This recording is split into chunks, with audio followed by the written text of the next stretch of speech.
नमस्कार मित्रांनो, सीए राम डावरे सरांनी विचारलेला मोठा प्रश्न, कार किंवा घर खरेदी करणं शहाणपणाचं की भाड्याने घेणं फायदेशीर?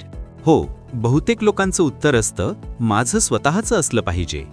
पण खरं शहाणपण म्हणजे काय खरेदी करायचं आणि काय भाड्याने घ्यायचं हे ओळखणं.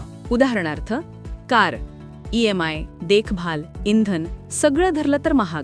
जर रोज वापर नसेल तर भाड्याने घेणं स्वस्त ठरतं. घर, काही शहरात EMI बरोबर भाड्यापेक्षा खूप जास्त. गुंतवणुकीवर परतावा कमी असेल तर सुरुवातीला भाडं फायदेशीर ठरू शकतं. लक्षात ठेवा, खरेदी म्हणजे लायबिलिटी वाढवणं आणि भाडं म्हणजे फ्लेक्सिबिलिटी टिकवणं. आजच तुमच्या मोठ्या खर्चाचं विश्लेषण करा. गरज आणि परतावा पाहून ठरवा, हे खरेदी करायचं का भाड्याने पुरेसं आहे. हाच आर्थिक शहाणपणाचा पाया आहे. भावनांवर नाही तर आकड्यांवर निर्णय घ्या. पुढच्या भागात भेटूया from loan trap to financial freedom या मालिकेत.